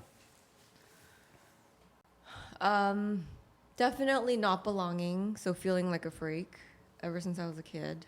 And also not feeling supported and not feeling gotten or accepted. So Give me just a little more flavor around that. So as far as not feeling like a freak, I grew up in a really predominantly white neighborhood. I was one of the few Asian people, and back then people didn't know what Korean was. Right. So it was either you're Chinese or Japanese. But I got teased a lot. Yeah. Where was this? Loma Linda. Uh-huh. Yeah. And then it was interesting. I moved in high school to a predominantly Asian neighborhood, and then I felt like a freak again, because now this group of people were like very Christian, Korean, and I'm like Buddhist. So then I came from like a white neighborhood. So then again, I felt like a freak. Yeah. So I don't have a place no matter where I want to slot in. All right, good. So we can all hear that, like, for most of us, there's like usually a overarching story. Yeah. Sometimes a couple of them, but usually there's a overarching story. Sometimes it's not so obvious, sometimes it is. Okay, so I get it. The freak, the fringe, I'm different, I don't fit. What drew you into film? The creativity. Because when you could be in that creativity, what emerged for you? How did you feel? Joy. Mm-hmm. Yeah. And you found a place for your difference to be expressed. Yes. Yeah. Yeah. Yeah. And the first place was dancing. So I started belly dancing in my 20s, and Awesome. I ended up being really good at it, and I was performing. And I felt like that was the first time I started channeling more of the creative energy, and it was really, really enlivening and exciting, and yeah. Yeah. And it's the same feel in the film department when these creative people are, So first I want to bring in this permission giving thing with you first, because there's something in learning to belly dance, like also as a Korean belly dancing. That was a rebellious thing. Right? Like, gonna imagine mom, dad not so happy about that. No. Right. No, not at all. My Right. dad, when I told him, I initially had a teacher who wanted me to perform, and I told my dad, and he was like, oh, heck no. And then, but then I reached a point where I got another opportunity, and I was like, screw it, I'm going to do it. I don't care what anybody says. Yeah. Yeah.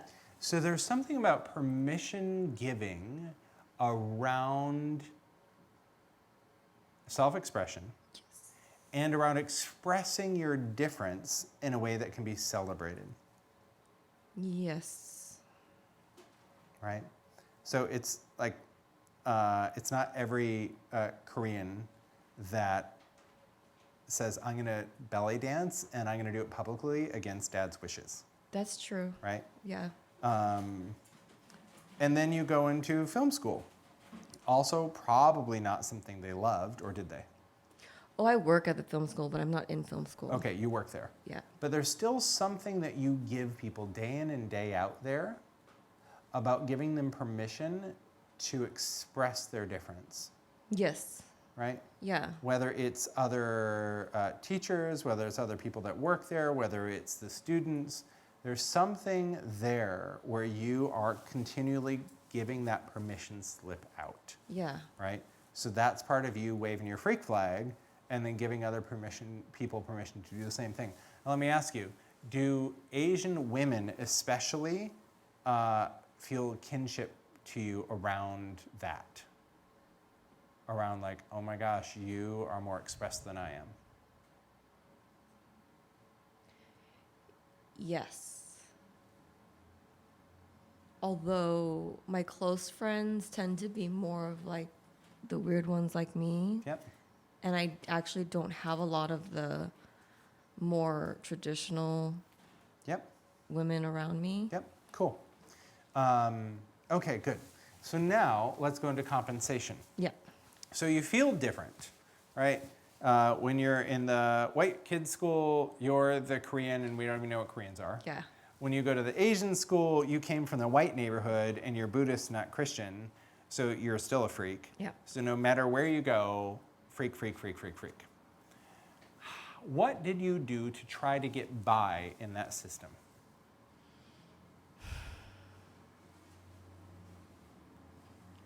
I just remember when I was a kid, I tried to get by. I got really like, my attitude became, I don't care what you think. Uh-huh. Yeah. But it was kind of passive aggressive type. Yeah, yeah. And when you had the I don't care what you think, then what did you do? I remember I started dressing nice, so how I assembled myself as a way to kind of, I think, make myself stand out. Mm-hmm. I studied well, pretty well. So in some ways, so there's this little air of superiority. Yeah, I do have a little Yeah. bit of that. So there's the I started dressing nicer than you. So you can throw me under the bus all you want, but I started being smarter than you and getting better grades and Yeah. studying and getting ahead in different ways, in ways that you aren't doing or can't do. Good. And when you find ways to separate and highlight. Yes.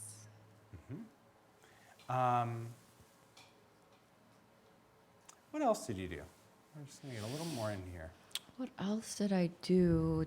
To try to, so tell me this. When you felt like you couldn't fit in and always felt different and felt like a freak and whatnot, what did you crave? To belong, Uh-huh. to feel gotten, Mm-hmm. to feel understood. Mm-hmm. And through your life, what have you done to try to feel like you belong and like you're gotten? I spend a lot of time getting other people. Uh-huh. And So how do you do that? Trying to make you feel like I totally get you. Oh, that's so sweet. But I notice people don't do it back. Uh-huh. I mean, a lot of people don't. Uh-huh. Yeah. Uh-huh. And how do you do that? I really listen. Uh-huh. I give people a lot of space. Mm-hmm. I have a lot of compassion. Yeah. And as a healer, do you have to use the skills of listening Yes, and giving people absolutely. space and having them feel safe and gotten and heard? Yes. Uh-huh. All right. So part of your genius then is you spent your life learning how to tune in for what needs to be listened to. Yes. Because what you're doing is not just any old listening. You're listening for what isn't normally listened to. You're finding the thing in their life story or in their body or in their illness or whatever that is the thing that goes unattended to. Yes. Yes! Thank you for verbalizing it. Yeah. Because I've been so, yeah, okay. No, totally. That's what I totally do. I know. Yeah, okay. Yeah, good. Yeah. No, but you know, there's just so many healers, and it's like I just had a really hard time in stepping forth. Like, how am I going to distinguish myself? Yeah. You know what I mean? So one more thing. Tell me about the healing modalities you use. Well, I have a bunch of modalities, but I have a process that helps you distinguish what your internal block is. And then I just started doing this thing where I just put my hands on a person and I can feel what needs to Yeah. come to the surface. All right. And so do you know what kind of illnesses or symptoms come from them not being attended to? I do, but it's more an emotional thing. So I can feel what emotion or experience they haven't fully healed. And do you know if they haven't fully healed that, what problems emerge in their life? Yes, absolutely. Okay, good. What? I know exactly how it impacts them in how they in their personal life. Like what? Like, for example, I just worked on somebody recently where she didn't give herself. I'm getting a lot of people who don't give themselves permission to really allow themselves to be excited, allow the joy in. There's a lot of people who are like, they have that like father, like, you can't do that. It's not allowable in their space. And so then what shows up is like, they don't trust when they're excited. They don't trust that desire. It's all kind of like cramped down and like just being really logical about stuff. Yep. And so then I think most of the times their body starts to get really rigid and And I'm curious, do these people have gut issues or belly issues? yeah, and then totally. Totally. Gut issues and also sexual issues, like Yeah. the desire's not really there. So the relationship between the belly dancing, because did you notice how she kept doing this? Like they aren't. Oh, she did kept I? She kept doing this. You can watch it in the video later. Okay. Kept doing this. So it wasn't. It was just like, all right, is it gut issues? Is it here? It's like, oh yeah, gut and sexual. Yeah. So, the thing that I would be looking for is what are a couple of the telltale symptoms when people have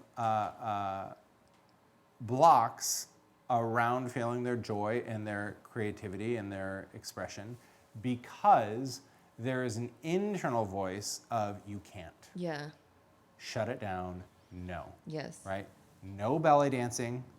Right? No creativity, no expression, no. Yeah. You just have to be this way. Yeah. Right? And there's something, that creative voice, there's something in them that isn't being attended to, that isn't being listened to. And your skill is that finding what's unattended to, right? Finding what needs, not just general listening, but what needs to be listened to in their body, in their spirit, in their story, etc.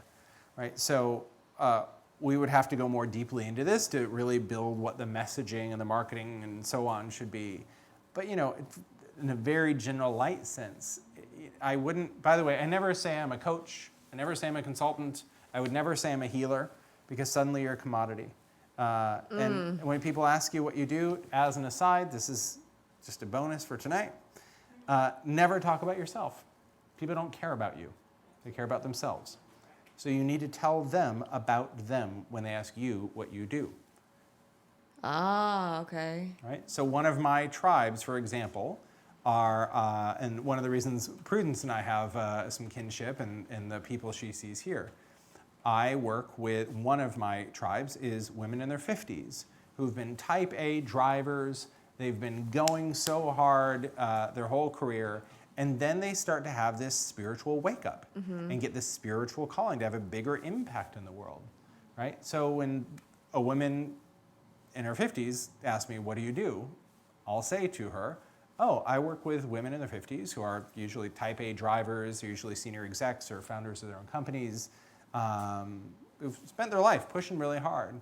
But usually they get kind of some sort of spiritual wake up call and they know that there's a bigger impact for them to have. And either you don't know what that impact is, or you do know what it is, and it scares the crap out of you. Either way, you cannot see how to transition from what you've been doing now into this next chapter of your life. And if that is my tribe member, what does she say? Oh my God, that's me, right? I had a woman not long ago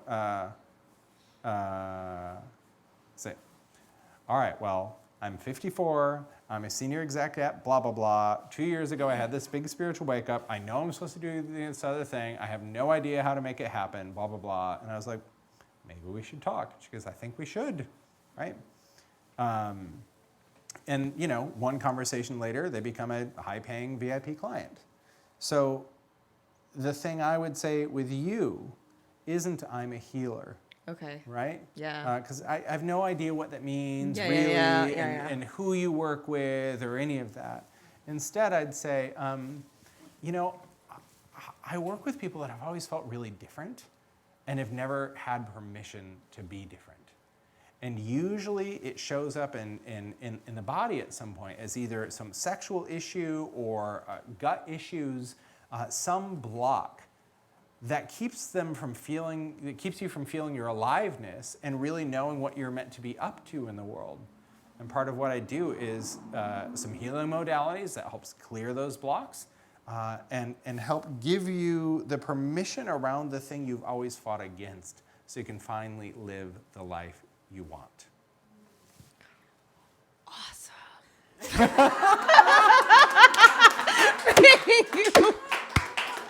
Thank you. You got it. Thank you so much. You got it. You got it.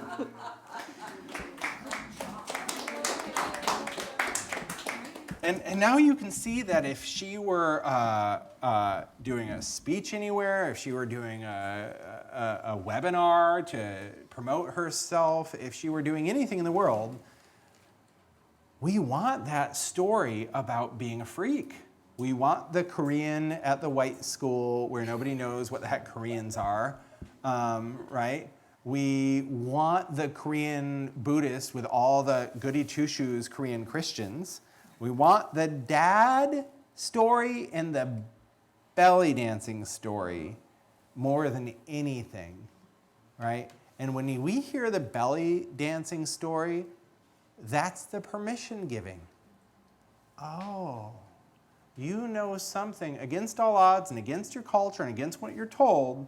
You know how to grant yourself permission for that voice to come out and be expressed. And I also love the belly button story. I feel like I'm with my niece. Where's your belly button? You know, the belly dancing story, without even talking about gut issues or sexuality issues, it points directly to it because you're moving the very place where they're stuck, right? So I love that for you, and those stories need to be incorporated into your marketing because that's when people will be like, oh, you know me. You have something that I need. Make sense? All right, good. We're going to take, see if there's anything up here. Then we're going to take a couple, see if there's questions. We're going to wrap here in a minute. Yes. So first, Dina, how are we doing online? We're doing fantastic. No questions. Everybody is really enjoyed tonight and resonating. Cool. Yeah. Awesome. Great. Great. Thank you. So we're going to go back here. Last month when I was here, you spoke, right here you're speaking about us as healers, coaches, whatever, speaking to people who have similar wounds. Yeah. Last month you spoke about how sometimes we might end up working with people who were our, whatever you want to call them, oppressors. How does telling our personal stories fit into that kind of context if those are the people that we're working with? Yeah. So do you mind if I use some of the story from? Yeah. So, you know, the story was mom's super successful real estate agent. That's like the go, go, go, never stop real estate agent. Yeah? MLM. Oh, that's right. Sorry, I was just on a plane and I saw some animated movie with the real estate agents. I think I got them screwed up. Right. Yeah. So MLM. So the MLM was the big downline, always super involved in her business and growing the business, with dad that isn't able to express his masculinity. Is that true in that relationship?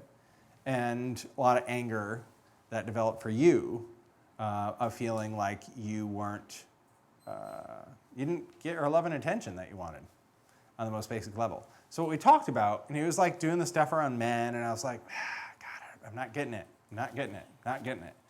And I was like, no, I think you need to serve your mom as an archetype, right? I think you need to serve these women who are going, but you need to serve them at the point of breakdown, right? Where they're feeling the pain of not having a relationship with their kids, of the pain of having their husband basically feel castrated and the divorce being imminent, right? Those are the women. And the story is just not too different to say, look, I grew up with a mom with a massive MLM downline. She went constantly.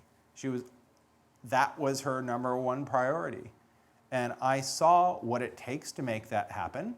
I know how hard you've worked, you say to your tribe, right? But I also saw the costs. I saw the cost for her, and I felt the costs myself. And I know if you're ready for the kind of work I'm here to offer, you're feeling the cost as well. You just don't know how to make the change. Cool? Good. Do you have a question? No? Okay, cool.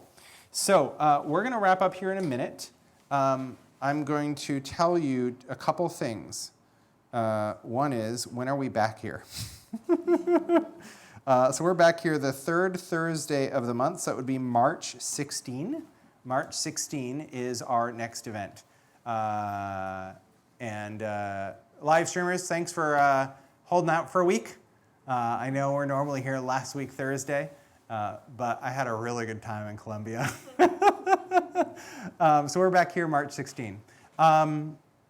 I do these for you. I do these for my tribe.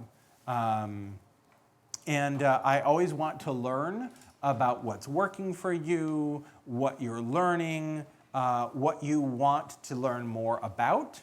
And if you want more of my support, I want to know about that as well. So we have a feedback form where I'd love to just get a little bit of feedback from you about what you learned tonight, what worked for you, what you'd like to see in the future, including, is there any topics you would like to know about in the future?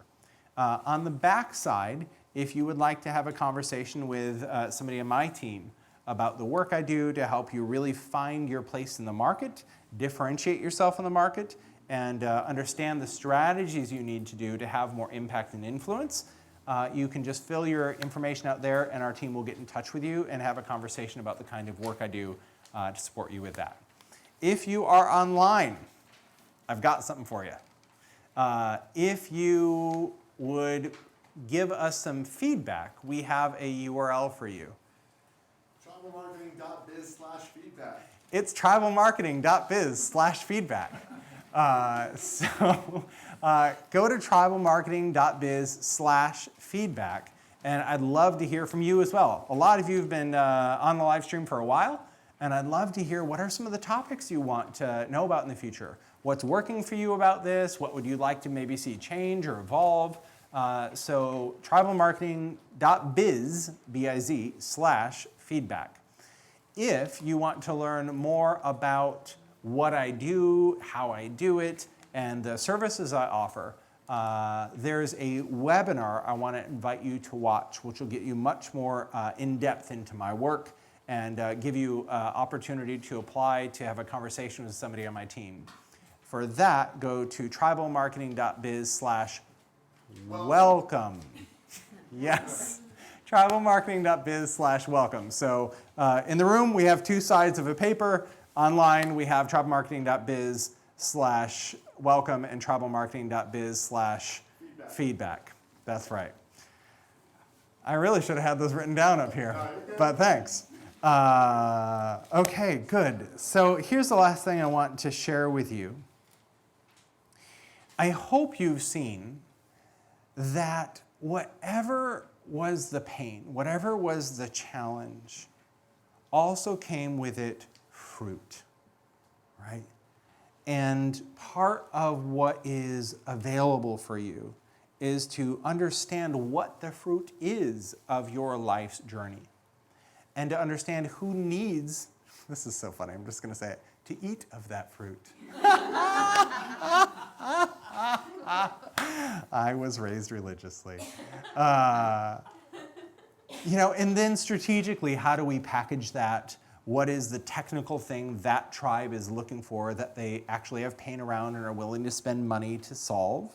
And how do we weave together very tangible, logical, transactional benefits that has your tribe go, oh, I get it, and I want it, and I'm willing to buy. But also weave in this transformational spirit that grants your tribe permission they're looking for. So that not only do they say, oh yes, those are the things I need, but those are the things I need from you. That's what I want for you. And what I know is that every single one of you has that unique ingredient specific to you. And my hope and my desire, whether it's with me or on your own, is to pull that out, to shine up that diamond, and to serve it up to the world, because that's what we need at this time in history. With that, thank you so much for being here. Prudence, thank you for hosting us. Many blessings, much love. We'll see you all next month.